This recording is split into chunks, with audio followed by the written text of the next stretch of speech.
गांव का नाम था सुखपुर, जहां एक गरीब लेकिन ईमानदार और मेहनती व्यक्ति राजेश अपने परिवार के साथ रहता था। राजेश की पत्नी सुनीता एक समर्पित गृहिणी थी और उनके 2 बच्चे सीमा और अमित पढ़ाई में बहुत होशियार थे। राजेश के पास कोई स्थिर आय का स्रोत नहीं था। वह गांव में छोटे मोटे काम करके अपने परिवार का गुजारा करता था। हर दिन की तरह वह सुबह काम ढूंढने निकलता और शाम को कुछ कमा कर लाता।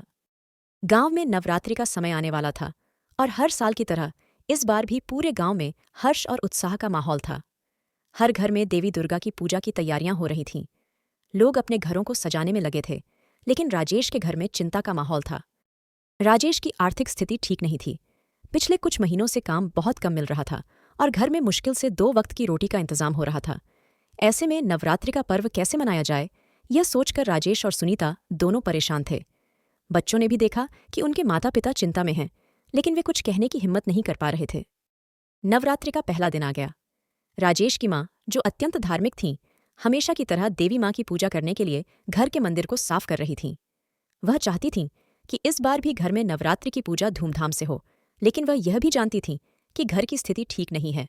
उन्होंने राजेश से कहा, बेटा, माँ दुर्गा की पूजा जरूर करना। इस बार कुछ ज्यादा साधन नहीं है, लेकिन सच्ची श्रद्धा ही माँ को प्रसन्न करती है। राजेश ने माँ की बात सुनकर कहा, माँ, मैं भी चाहता हूं कि इस बार हम अच्छे से पूजा करें, लेकिन हालात तो आप जानती ही हैं। मेरे पास तो इतने पैसे भी नहीं हैं कि सही से घर चला सकूं। पूजा की तैयारी कैसे कर पाऊंगा? माँ ने मुस्कुराते हुए कहा, बेटा, पूजा साधनों से नहीं होती, श्रद्धा और विश्वास से होती है। माँ दुर्गा हमारी हर समस्या का हल निकालेंगी। राजेश को माँ की बातों से थोड़ी शांति मिली और उसने मन ही मन ठान लिया कि चाहे जितनी भी मुश्किलें आएं, वह नवरात्रि में माँ दुर्गा की पूजा पूरी श्रद्धा से करेगा। दूसरे दिन सुबह सुबह राजेश काम की तलाश में निकला। वह दिन भर इधर उधर भटका, लेकिन कहीं भी काम नहीं मिला। दोपहर को थक हार कर वह गांव के मंदिर के पास जाकर बैठ गया। वहां लोग नवरात्रि की पूजा की तैयारियों में लगे थे। राजेश को देखकर गांव के पुजारी ने पूछा, क्या हुआ राजेश, बहुत परेशान लग रहे हो? राजेश ने हल्की मुस्कान के साथ कहा, हाँ पंडित जी, कुछ दिनों से काम नहीं मिल रहा है। घर की हालत भी ठीक नहीं है। इस बार नवरात्रि की पूजा कैसे कर पाऊंगा, यही सोच रहा हूं। पुजारी ने उसकी बात ध्यान से सुनी और कहा, बेटा, माँ दुर्गा की पूजा करने के लिए मन का साफ होना ही सबसे जरूरी है। साधन की कमी हो सकती है, लेकिन अगर श्रद्धा सच्ची हो तो माँ सब कुछ देती हैं। तुम चिंता मत करो, माँ का आशीर्वाद जरूर मिलेगा। राजेश ने पंडित जी की बातों पर गौर किया और मन में ठान लिया कि वह किसी भी तरह से माँ दुर्गा की पूजा करेगा, भले ही उसके पास कुछ भी न हो। सीमा और अमित ने अपने माता पिता की परेशानी को समझा और उन्होंने भी माँ दुर्गा की पूजा में मन लगाया। सीमा ने पूजा के लिए घर की सफाई की और अमित ने मंदिर को सजाने में मदद की। बच्चे जानते थे कि इस बार नवरात्रि उनके लिए थोड़ी कठिन होगी, लेकिन उन्होंने अपने माता पिता की तरह ही माँ पर विश्वास रखा। नवरात्रि का छठा दिन आ गया। राजेश अभी भी काम की तलाश में था, लेकिन उसे कोई काम नहीं मिल रहा था। दिन ढलने के बाद वह थका हुआ और निराश होकर घर लौटा। तभी उसके दरवाजे पर एक आदमी आया जो पास के गांव से था। उसने राजेश से कहा, भाई साहब, हमें कुछ मजदूरों की जरूरत है, क्या आप काम करोगे? राजेश की आंखों में उम्मीद की चमक आ गई। उसने बिना समय गंवाए हाँ कह दी। अगले दिन से उसे काम मिलने लगा। यह माँ दुर्गा का पहला आशीर्वाद था। राजेश ने मन ही मन माँ का धन्यवाद किया और सोचा कि अब वह नवरात्रि की पूजा अच्छे से कर सकेगा। 7वें दिन सुनीता ने कंजक पूजन की तैयारी शुरू कर दी। घर में साधन सीमित थे, लेकिन उसने जो भी था उसी से बच्चों के लिए पूरी, हलवा और चने बनाए।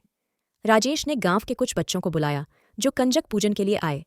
पूजा संपन्न हुई और राजेश ने महसूस किया कि माँ दुर्गा का आशीर्वाद धीरे धीरे उन पर बरस रहा है। पूजा के बाद राजेश ने पंडित जी को जाकर धन्यवाद दिया और बताया कि कैसे उन्हें अचानक काम मिल गया।